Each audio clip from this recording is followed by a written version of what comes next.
네, 여러분들 안녕하세요. 평균장입니다. 오늘 영상에서는 좀 할 말이 많을 것 같아요. 이제 방향성이 안 나온다고 봤었던 그냥 지리한 횡보장에서 이더리움은 저점을 이탈을 시켰고요. 이 저점을 이탈을 시켰고 비트코인은 저점을 만나러 가고 있어요. 그래서 이 부분도 해설을 해드릴 거고, 다만 장기적인 모습에서는 제가 바라보지 않을게요. 왜냐면은 장기 모습은 거의 3개월 동안 반복을 드렸으니까 지금 장에서 단기적으로는 어떻게 봐야 되는지 설명을 드리도록 할게요. 그리고 멤버십 부분에서도 제가 스토캐스팅 영상을 올려드리기로 했는데 오늘 목 상태를 보니까 오늘 촬영을 해도 될 것 같아요. 그래서 오늘 촬영을 해서 내일이나 모레쯤에 업로드 드리겠습니다. 오늘 먼저 볼 거는 지금 하락세가 깊고 또 공포가 만연해 있기 때문에 각종 찌라시들이 난무하고 있어요. 러시아, 우크라이나는 아직도 평화가 된다, 협상이 된다, 또는 전쟁이 가속화된다, 이제는 핵까지 좀 약간 걱정을 해야 된다, 이런 내용들이 떠돌고 있고, 오늘은 하락세형이었으니까 공포를 심어주고 있죠. 그리고 금리에 대한 부분도 지난 부분에 있어서는 퍼센테이지로 따지면 1%가 오른다는 내용이었는데 이 부분도 이제 확연한 결과를 나타내고 있고요. 대세는 75bp로 80%가 바라보고 있다라는 내용이 지금 시장에서는 컨센으로 작용을 하고 있다라고 보시면 될 것 같습니다. 그래서 오늘 날짜가 19일이고 목요일에 금리가 결정이 되는데 75bp가 컨센서스다라고 보시면 될 것 같고요. 자, 지금 시장에서 과연 악재를 주고 있는 놈이 뭔지 생각을 해본다면은 굳이 달러 인덱스가 올라서 비트코인이나 이더리움의 하락을 야기시킨 건 아니에요. 제가 봤을 때는 이더리움과 비트코인의 선행과 후행이 있다면은 지금 차트가 이더리움이고요. 이 이더리움의 차트가 비트코인에 영향을 준 게 아닌가라는 생각을 하고 있어요. 이전까지 설명은 단기 상승 추세에서 벗어났으니까 추후 하락에 있어서는 이 1350달러서부터 1400달러를 이탈하는지 체크를 하고, 방향성은 하락세인 건 맞지만 정말 여기까지 이탈을 한다면 희망을 가지지 마라 라고 말씀을 드렸어요. 근데 어제자의 하락을 야기시켰고 지지를 이탈을 시켰죠. 지금 보시는 바와 같이 이러한 문제에 따라서 사실 비트코인의 하락이 나왔다라고 볼 수가 있겠습니다. 즉 저는 그렇게 해설을 하는 편입니다. 그리고 이 이더리움의 하락조차도 차트가 꺾여서 하락을 하는 게 아니라 지금 POW부터 POS로 전환을 하면서 좀 문제가 발생을 했어요. 가격 하락도 이에 영향을 미치는 거겠지만 스테이킹 물량부터 해서 네트워크 문제라든지 그런 공포를 계속 유발할 수 있는 뉴스들이 계속 전해짐에 따라서 이 때문에 비트코인은 저가를 만나러 가고 있다로 해설을 하겠습니다. 다른 해설은 하지 마시고 차트적으로 어떻다든지 비트코인이 어떻다든지 해설을 하지 마시고, 며칠 전에 있었던 POS 문제로 인해서 하락세가 나왔지만 그래서 공포 이슈가 더 전해짐에 따라서 하락이 더 진행, 또 이것을 비트코인을 저가를 만나러 가는 차트까지 만들어 주었다, 이렇게 해설을 할게요. 자, 현재 상황에 대한 해설을 전부 했어요. 그럼 그 이후 차트는 어떻게 봐야 되는지 지금부터 보도록 하겠습니다. 자, 지난주 제가 스토캐스틱을 해설을 할 때 19일까지 이 U자 형태에서 이 중간까지 진행이 될 것이다 라고 봤었고, 기억이 안 나시는 분들은 지난 영상에서 7분 30초 때 보시면서 이해를 하시면 될 것 같습니다. 자, 이 문제는 빠르게 넘어갈게요. 19일까지 이렇게 봤었고 20일까지 이런 식으로 진행이 될 것이다 라고 봤었습니다. 그럼 문제점이 지금 형태가 탑으로 찍으면은 더블 탑으로 하락을 하느냐, 아니면은 그냥 외봉으로서 하락을 해서 크게 하락을 하느냐, 이 두 가지 문제로 보고 있습니다. 지금 형태에 따르면 사실 더블 탑까지 확인을 안 하고 그냥 한 번에 내린 것으로 확인을 할 수가 있지만, 제가 봤을 때는 이 고점을 찍은 이 고점분이 너무 높아요. 거의 100%에 닿을 정도로 상승을 한 상태에 있어서 이 다음 봉은 솔직히 말해서 더블탑이 출현을 할 수밖에 없다. 즉 이 점이 너무 높기 때문에 이 두 번째 봉이 더 높을 수가 없을 것이다 라고 보고 있어요. 그렇기 때문에 19일까지는 그냥 무난한 약간 받쳐주는 장세로 해설을 했던 것이고, 그 다음이 사실 21일이죠. 21일자부터, 그러니까 19일부터 21일까지는 이 하락분에 대한 반등 장세가 기록이 되지만 그 이후부터가 중요한 거예요. 만약에 저점을 이탈하는 장세가 나온다면은 제가 봤을 때는 21일 이후가 될 확률이 높다라고 봅니다. 그래서 19일부터 20일까지 반등세가 기록되는 장세에 의해서 나는 상승이 나온다 라고 보지 마시고 그냥 이 장세는 그냥 관망을 하세요. 제가 봤을 때는 우리가 큰 추세를 보자면은 이 그림을 반드시 봐야 된다라고 생각을 합니다. 자, 그렇기 때문에 19일과 20일은 솔직히 말해서 추가 하락으로 인해서 저가를 이탈하는 상황이 아니라면은 굳이 크게 보거나 아니면은 적극적으로 매매를 가져간다거나 그런 장세는 아닌 것 같고, 저는 21일로 보고 있지만 이 고점에서 꺾여서 내려가는 장세 있죠. 이때를 굉장히 좀 주의를 해야 됩니다. 저 이거 강조드리고 갈게요. 21일 또 약간은 변경될 수 있어요. 그러니까 내가 이 날짜를 29일로 봤지만 실제로 내려가고 데드크로스가 발생해서 내려가는 날은 30일이었죠. 그런 의미에 있어서 21일도 22일로 좀 약간 범위를 넓힌다든지 그런 유동적으로 가져가 보시고요. 정확한 거는 K선과 D선, 프로 K와 프로 D가 이런 식으로 데드가 일어나는 구역에서부터 저는 솔직히 말해서 좀 각별히 유의를 해야 된다라고 강조를 드리겠습니다. 자, 스토캐스틱에서는 어떻게 보면 중기부터 단기의 모습을 확인할 수 있었던 거고 RSI 상에서는 단기서부터 초단기적인 모습 해설을 하겠습니다. 자, 그래서 가격이 내려갈 때 RSI가 리버싱이 됐으니까 상승 다이버전스, 그러니까 상승이 나올 가능성이 높아졌다라고 말씀을 드렸던 바 있습니다. 그렇다면 19일까지 횡보를 가져간다면은 이 변곡점 형태가 되면서 하락 이후에 횡보가 나오고 그 다음에 상승이 나올 수 있는 그런 포인트였는데 이게 좀 약간 8일 자정에서부터 하락을 하더니 결국 19일에 저점을 내려주는 결과를 비쳤습니다. 그래서 어떻게 보면 이 자리에서 들어가신 분들은 한 $200 선에서 손절이 났을 것이고 약간 이 부분에서 다른 모습을 볼 수 있는 거는 1시간 봉에서 이런 식으로 내려주면은 4시간 봉이나 아니면은 일봉상으로 하락 다이버전스를 출현시킬 가능성도 있습니다.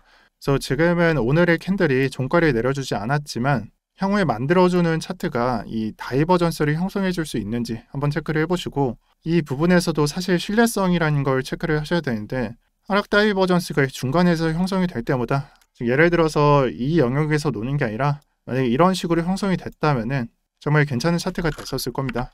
하지만 지금은 중간에서 노는 영역이기 때문에 조금은 신뢰성이 낮다라고도 평가를 할 수가 있겠습니다.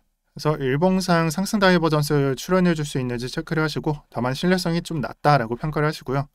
자, 그리고 그 다음 차트 분석입니다. 이평선으로 분석을 할게요. 이평선은 진짜 RSI랑 좀 똑같이 보셔도 좋고 길이를 좀 똑같이 보셔도 좋고요. 단기적인 차트라고 해설을 하시는 게 좋아요.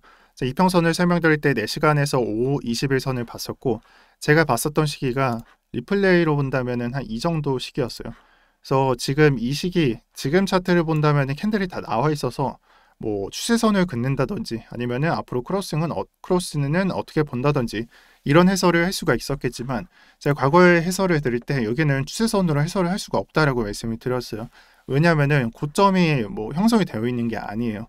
즉 이 자리는 이평선으로만 해설을 해야 된다라고 설명을 드렸어요. 여기서는 상승세고 지금은 하락세고 앞으로 나오게 된다면은 5일선과 21선 크로스로 인해서 상승세로 전환된 것을 보고 매매를 해야 된다라고 말씀을 드렸었고 리플레이를 돌려본다면은 이평선상 9월 18일 새벽쯤에 골든 크로스가 만들어지면서 상승 기회로 포착을 할 수가 있었습니다. 그리고 이때도 마찬가지겠지만 추세선을 그을 수가 없어요.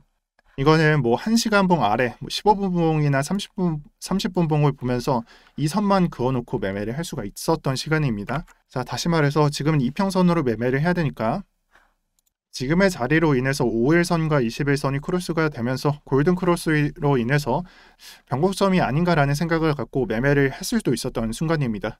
다만 좋게 상승을 했었더라면은 익절이 났겠지만 19일 오전에 다시 데드가 나오면서 이 부분은 휩소로 판명이 났죠. 자, 그러면 여러분들이 어떻게 매매를 해야 되느냐? 실제로 매매를 해보다 보면은 5일선과 21선이 이런 식으로 페이크를 주는 공간이 엄청 많아요. 그리고 이거를 매매를 통해서 했다가 제가 여기서 체크를 해보면은 이 공간에 $100 차이가 나겠지만 실제로 매매로 해보면은 한 $200 정도 차이가 나겠죠. 그래서 실제로 199에 샀다가 197에 파는, 즉 19,700달러에 파는 그런 형태로 매매가 될 수가 있는데 여러분들 이런 거 매매를 하실 때는 이런 손절은 어쩔 수가 없는 손절이에요. 즉 설명을 드릴 때 지금에서는 이거는 손절이 나는 매매였다라고 생각을 할 수가 있겠지만 가장 헷갈리는 게 이런 구간에서 손절을 할지 여기까지만 나와 있다라고 생각을 할 때 예를 들어서 이렇게 나왔는데 캔들이 깼을 때 손절해야 될지 안 해야 될지는 모른다라는 말이고요. 이거는 반드시 손절이 나가야 하는 구간이기 때문에 설명을 드리고 다시 큰 그림에서 설명을 드릴게요. 그래서 지금 차트 형태가 이런 식으로 나와 있는데 이제 고점이 나왔잖아요. 그렇기 때문에 두 가지를 하실 수가 있어요. 고점에서 이어서 이 추세선을 벗어날 때 변곡점이라고 생각을 하고 매매를 하는 것이고요. 두 번째는 다시 이평선만 보면서 매매를 하시는 것입니다. 그래서 5일선 이런 식으로 올라오고 21선은 똑같은 기울기로 내려오니까 이런 구간에서 형성이 된다면은 추세 전환으로 생각을 하면서 변곡점 매매를 하듯이 매매를 하시면 되는 거고 방금 설명드렸던 거를 다시 설명을 드릴게요. 정말 5일선과 20일선이 깔끔하게 나와 있다면은 손절 익절 상관없이 그냥 깔끔하게 그냥 처리를 할 수가 있습니다. 다만 페이크를 주는 공간에 대해서는 어쩔 수가 없습니다. 그래서 지난 그림과 별개로 좀 더 전을 보자면은 상승세임을 암시를 해줬었는데 5일선이 이런 식으로 페이크를 줍니다.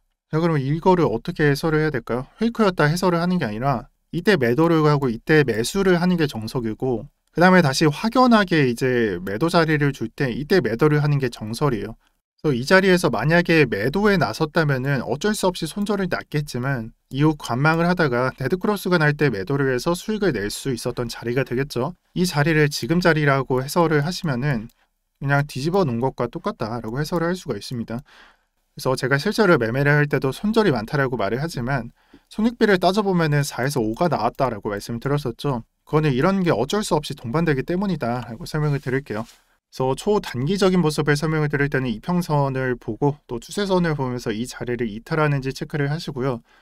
지금 추세선을 그어보니까 만약에 이 자리에서 지지가 나오고 반등이 나오면은 21일자의 추세선과 만나는 시간을 갖고요. 지금의 이평선도 아마 비슷하게 떨어질 것입니다. 더 단기 매매 자리는 이런 식으로 시나리오를 그려가면서 매매를 해보시고요. 자, 그리고 오늘 장에서 가장 먼저 설명을 드리고 싶었던 부분은 사실 지금 투자 시장을 보면 어때요? 투자자 많이 떠나고 있는 게 느껴지죠? 뭐 돈을 다 잃었다든지 정말 실패했다든지 그런 암울한 소리가 들어오고 약간의 하락 정보에 대해서 크게 민감하게 반응하는 게 보이실 겁니다. 특히나 이더리움은 그렇죠. 근데 저는 그렇게 생각을 해요. 정말 투자자가 시장을 떠날 때 저점이 드러난다라고 생각을 하고요. 이 시장이 진짜 저조차도 공포감을 줄 때 정말 매수를 할 수 있을까? 지금 같은 자리가 되겠죠. 이 자리 매수를 할 수 있을까? 이런 생각을 줄 때 저는 저점이 드러난다라고 봅니다. 그래서 지금 같은 하락이 저한테는 약간 반갑게 느껴져요. 왜냐, 지레하게 그냥 횡보하다가 그냥 무의미하게 상승을 만들어주는 게 아니라 진짜 털고 그 다음에 반등이 시작되는 자리니까 저의 경우에는 좀 더 좋게 느껴진다라는 말이에요. 지금 현재 그냥 비중 15% 들고 있고요. 저는 이 자리에서는 30% 채울 생각입니다. 다만 공포가 아직인 것 같아서 매수하지 않고 있고, 매수하게 된다면은 말씀을 드릴게요. 그리고 단 하나만 기억을 해주세요. 이거는 정말 3개월 동안 반복을 했는데 2차 매수에 들어가는 자리는 반드시 5일선과 21선 크로스가 나야 됩니다. 이거는 정말 어떤 장이 나오더라도 그냥 쭉 내려가더라도, 너무 내려갔네요. 마이너스까지 갔는데 정말 그냥 쭉 내려가더라도 5일선, 21선 자리는 무조건 2차 매수 자리다. 꼭 기억을 해주세요. 그러니까 그냥 메모를 해두시고 만약에 틀렸으면 저 욕하셔도 됩니다.